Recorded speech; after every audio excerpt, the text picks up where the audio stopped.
Alright, time to rank all of the Pixar films. I have finally seen all of them, all 23 of them as of the recording of this video, and now it is my job to rank them.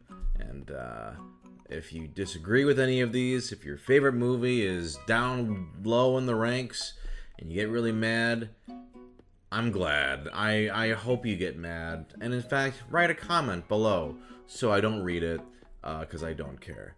Number 23, Brave.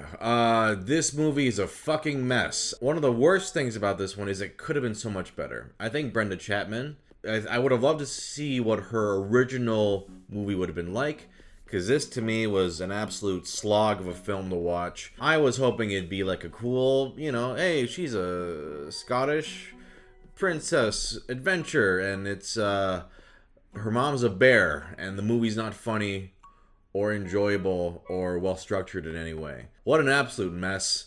Didn't enjoy pretty much any of it. Number 22, The Good Dinosaur. Here's another one where the director was taken off the project, was replaced, and you can tell because this movie was basically not finished. Its animation is beautiful, but who gives a shit about anything else that happens in this goddamn movie? Who knew a movie about dinosaurs could be this boring and meandering and pointless? I think the original concept was supposed to be something about kind of like dinosaurs in modern day society, and instead we got this strange, not that, where it's just a mess. There was one scene where they started tripping out on drugs, and that was kind of funny, and that's the only reason why this is slightly above Brave. Otherwise, they're both actually very bad. Number 21, Cars. Now people go, what, the first Cars? Yeah, because the first Cars is boring as shit. Lightning McQueen is not a very likable protagonist in any way. This movie was clearly just made so they could sell car toys, which is fine. John Lasseter thought, this is he's right. It is a multi-million-dollar idea because it made millions and billions and gajillions of dollars. Was it a good idea to have sentient cars in a human-free society? No, it's kind of stupid, actually. I think the best part of this movie is Paul Newman, and that's it. Number 20, Cars 3. Cars 3 is actually an okay movie. The best thing I can say about this movie is I saw it on an airplane and went, I didn't feel like my time was wasted. It is the definition of textbook, and I mean textbook, decent children's film, which Pixar is much more capable of than that. He passes on the torch to a younger female car, and he's like, I had my run, and I'm good. And that's kind of a nice message, actually. On the other hand, it's completely bland. It's not inoffensive, but I kind of would have rather have had a more ambitious, messier movie than what is basically just a very textbook movie, which, okay, messier movie, but more fun. Let's get into number 19, Cars 2. Cars 2 is my favorite of the Cars movies because it's so stupid, and that works in its favor. A spy thriller action sequence with cars? The first one takes itself way too seriously. The second one is like, oh, we have a universe of cars. That's fucking stupid. Let's just go with that and make a spy movie. Very, very painfully dumb movie, but it's legitimately more entertaining than the other two. I would actually watch it again. I wouldn't watch the other two again. Number 18, Monsters University. This one, boy, it's I describe a lot of recent Pixar movies as like, that would have been a good TV special, and this one really feels like that. I think 80% of this film is completely forgettable. Who gives a shit about any of these characters? I don't mind Geeky Randall. I think that's a fun little gimmick, and the ending is the best part of this movie. It's actually very inspiring in that way, and the sort of dynamic between Mike and Sully is very strong, and honestly the only thing this movie has going for it, because otherwise it's just very noisy. Just a very noisy film, and it has that syndrome I hate in a lot of animated movies these days, where it just fills it with tons of characters, and at the end you don't care about any of them except like two. Number 17, Toy Story 4. This one really left a bad taste in my mouth. I can't. It would be lower if I could, but the other movies are just worse. But this is still, oh boy, it's an absolute betrayal. It really is. Like, this movie was a cash grab. We all knew it. And it's a betrayal of the first 3 films. Like, if you think about it, Toy Story 3 ends with Andy saying, "Hey, Bonnie, here are all my treasured childhood memories. I'm passing these down to you, and take care of Woody. He's my most beloved toy." And Toy Story 4 is, "I dropped Woody at the fair and forgot about it because I don't like it anymore." Oh, that's absolutely excruciating. Yeah, and then the end where Woody just goes, I'm just gonna leave. What do you mean you're just gonna... What? That doesn't fit with what the rest of the movies are doing. Fuck this movie. What a cash grab ass pile of a movie. Number 16, The Incredibles 2. I don't hate this one like I do Toy Story 4, but boy was this... It didn't need to be made, and I wanted this movie to be made, but I think it just ended up being like, you know, the level of a good TV special. The animation's incredible. Like, the superhero sequences are amazing. The character, Mr. Incredible, completely regresses. And what's also frustrating is the film takes place, like, literally right after the first film. So, like, his arc completely deflates and has to start over again. It's absolutely irritating. Elastigirl, I'm glad she gets more stuff to do. The kids have nothing to do. This movie should absolutely have been like a Toy Story 3 thing where they jumped ahead. Because then, the kids maybe grow up a bit. They can have their own arcs, different arcs. Talk about how, you know, marriage life or family life is not as easy as everything says in movies. Like, or a different sort of problem for the family. Like, or just the growing pains of just, you know, watching your kids grow up. I'm so sick, also, of villains where it's like, haha, I'm a bland good guy. Just kidding, I'm the villain. Who cares? We need more villains that just are hammy, front and center, I'm the bad guy, memorable, and not these just cookie cutter, like, remember me, Johnson Smith?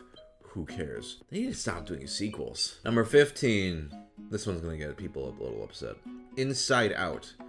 This is one that I think is fine. I think it could have been a lot better. And this movie's structure is a total mess for me. A lot of recent Pixar movies, to me, they establish a pretty good premise. Then they go on weird, wild goose chases of nonsense. And then tie it back together at the end. And this is a classic example of that. Like, this one felt like a mess. Like, other things have done this better.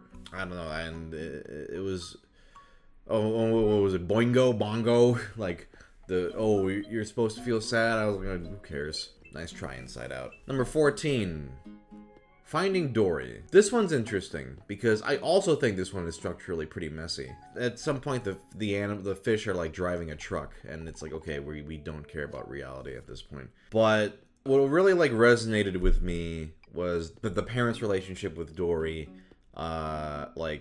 Because, you know, Dory has a disability, and it's them, you know, really worrying about her, really caring about her, and then getting separated from her, which is actually very sad. And that just really stuck with me. Like, I wasn't expecting that, but it's actually a very smart, first off, a smart hook, get it, fish, but also, I don't know, it really did work for me. And so that made the movie instantly better than, like, Inside Out, where I felt like I wasn't really invested in what was going on.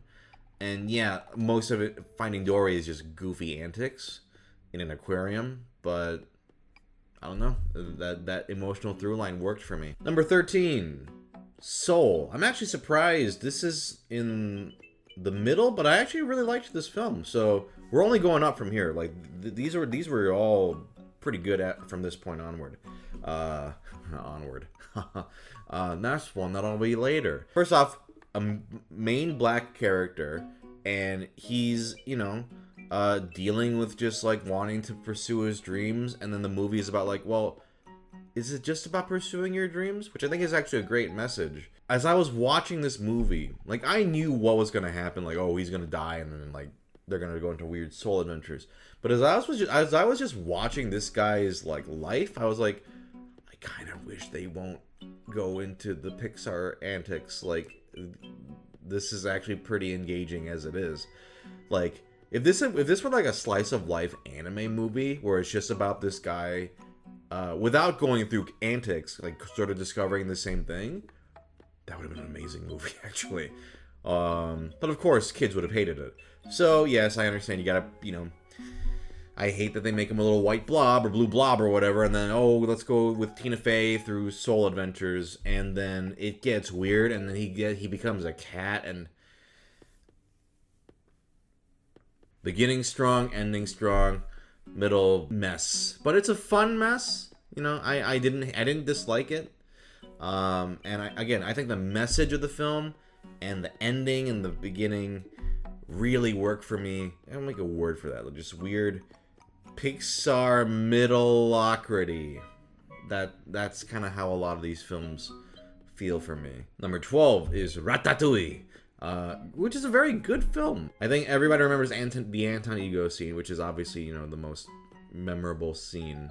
I really like the rest of it. Like, I like, the sort of romantic comedy with Linguini and Colette, and you got the rat as well, Remy, and obviously that scene where he's describing flavors is great. But one of those movies that has a lot of characters that kind of doesn't need to, and by the end they all abandon him, so it's like we really didn't need these characters. I would say it peaks, or not peaks, obviously most movies peak at the end, but like the ending part is so good and the rest is like good.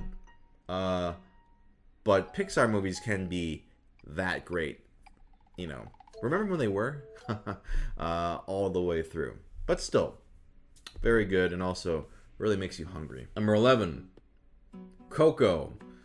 This one suffers a little bit from Pixar middle-ocrity, but not too bad. It's got a great opening number, one of the most gut-punching emotional endings, and the world is really vibrant and really cool. And I love the idea and the concept, and the music numbers are great. But there's a little bit of meandering, and I think Pixar it can do some amazing endings, which is very underrated, because a lot of movies don't know how to end. But Pixar can be like, wow, you watch the ending, you're like, that was great, but then you go back, what happened before that? Oh, there was the guy and okay, whatever. That's how I feel about a lot of the later Pixar films. Coco, solid. I mean, again, it's just right outside the top 10, which surprised me. We'll see. We'll get into why that surprised me. Because number 10 is A Bug's Life, which I just rewatched. Wow, this is much better than I remembered. Getting so used to how sloppy Pixar movies are now, to watch a movie that is so tightly written. It's not long, and it doesn't waste any time. This is a movie that introduces a ton of characters because it has a whole circus of them, but they're all actually very memorable and lovable. So many movies try to do this and fail utterly. Here's 10 characters, you forget about all of them. Whereas the circus group, I think what really works with this movie is that they're very nice, and it's kind of Flick's fault. So, as a kid, I remember there was this big deception reveal of, Flick lied, they're not warriors, but it's actually not their fault. They actually do save, the princess at one point, and they, do help them make the bird. If anything, the ants are kind of assholes in this, because it's no, I mean, you still made the bird on your own. It also features Hopper, voiced by the amazing Hatsune Miku, that's an amazing villain performance. It's great, solid voice performances, really tight structure. It makes you go, wow, classic Pixar. That's amazing. Number 9, Onward. This one really surprised me. I honestly did not think I was gonna... because Pixar movies these days I don't care that much about. And I'm gonna be honest, the premise of fantasy creatures in modern day, Okay. I think what works in this movie's favor is it doesn't. I mean, yeah, it has a lot of fun with the fantasy world or whatever, but it's really about two brothers, right? It's really about them being brothers and then growing to, love and appreciate just what they have in their relationship as siblings. Threadline of the father, trying to resurrect the father also really works, and yet has that. And I don't want to spoil it necessarily, but it doesn't necessarily go the way you think it's going to go. The main character's journey felt very, while not super, it's not like super like crazy, it's pretty like, straightforward, right? But it really hits those beats really well. And that's something that a lot of Pixar movies lately don't do. They just are just like, let's just have noise. This movie has fun sequences, but it's still very character focused. I'm a little biased. I have a younger brother, so it kind of touched my heart because it's a very emotional film. Especially if you have that sort of brother relationship with somebody, really surprised me. Number 8, Up.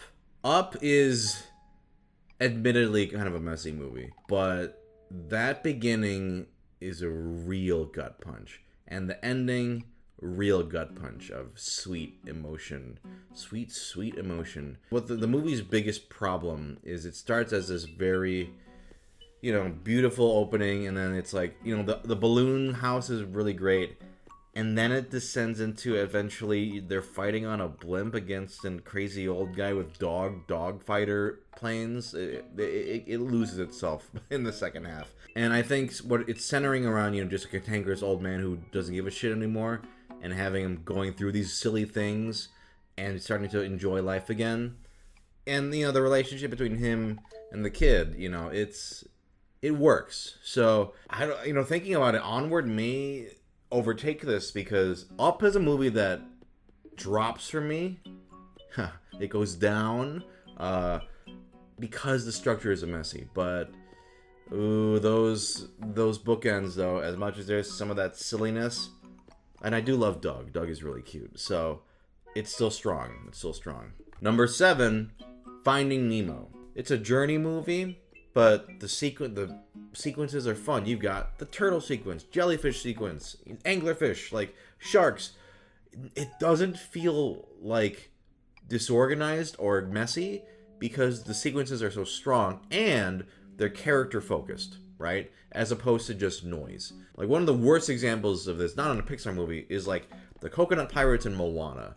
What a waste of time, right? And a lot of Pixar scenes in the mediocrity stages are like that. But this one, it works so well. And sort of watching the friendship between Marlin and Dory grow. And not only that, but the subplot is also good with Gil and Nemo. Like in Onward, I'm gonna be honest, don't really care about cops. ACAB. And also like the mom and the Manticore, it's fine.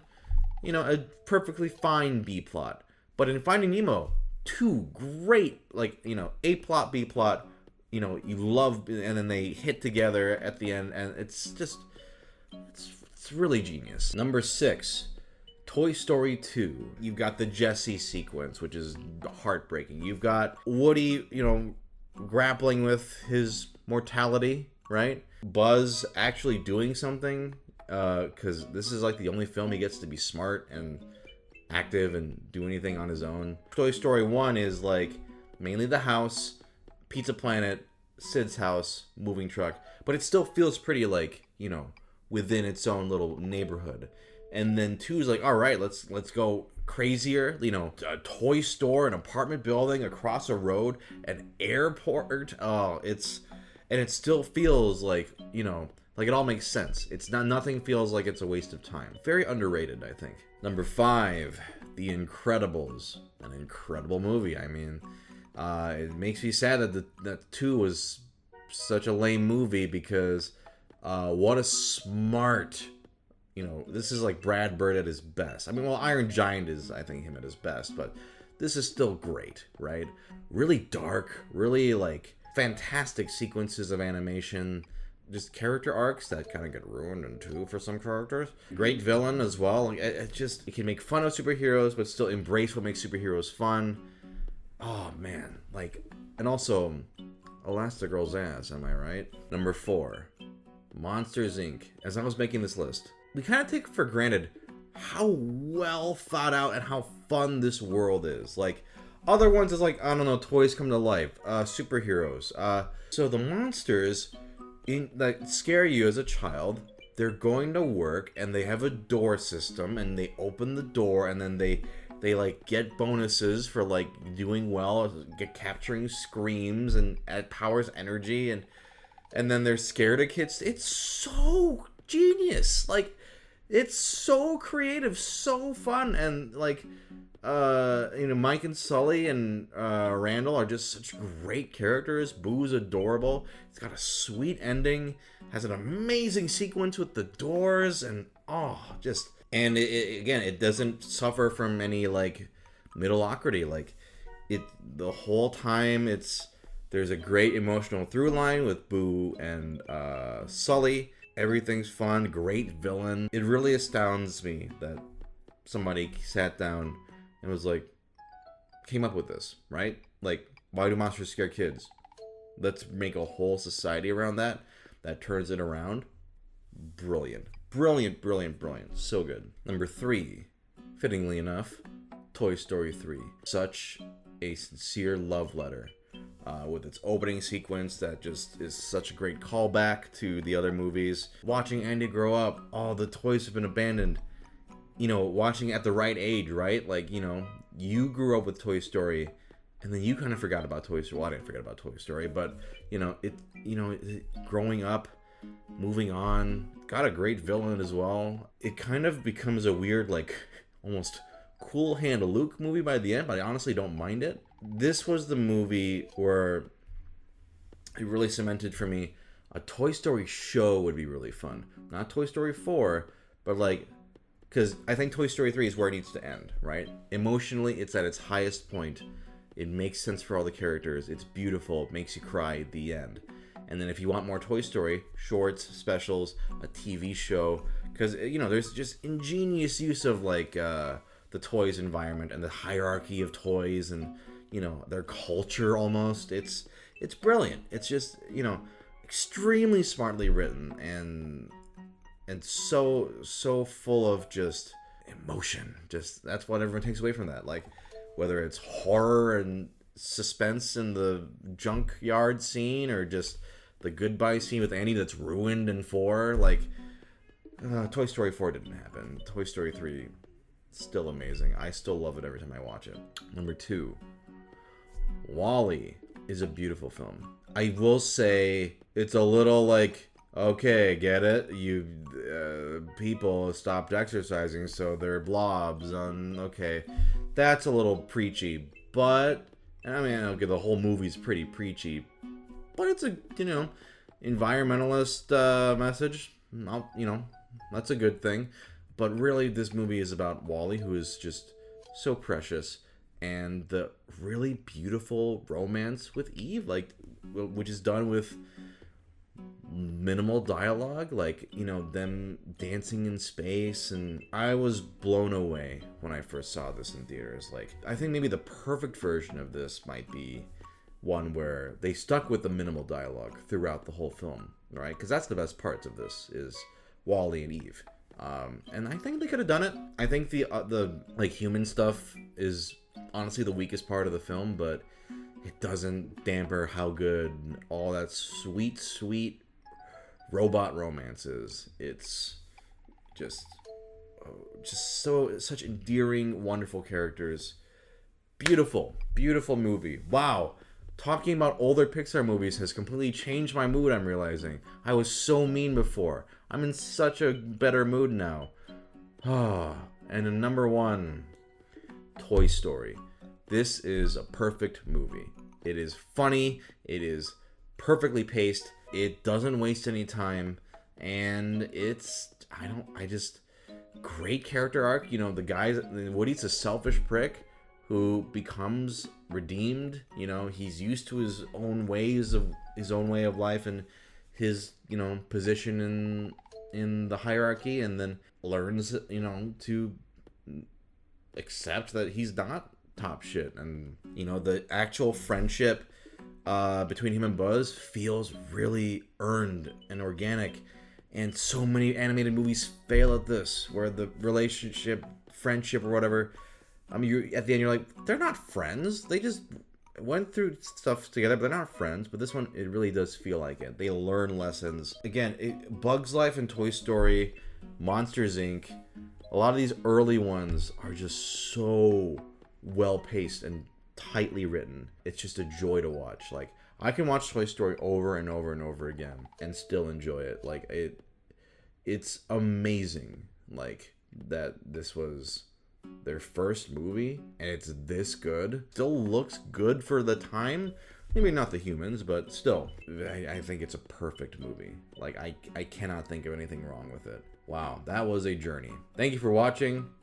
I'm just in a good mood after I was all mean before, and okay, now I'm thinking about Brave again. No, okay, yeah, fuck you. If you disagree or are mad, that's great. But honestly, it was fun watching all the Pixar movies. Am I looking forward to more? Yeah, I am. Just because it's fun to see what they can do, whether it's good or bad. And sometimes they can surprise me. Sometimes they can't. But, you know, thank you, Pixar. You've made a lot of entertaining films, and this was entertaining to make. So thank you. And thank you all for watching.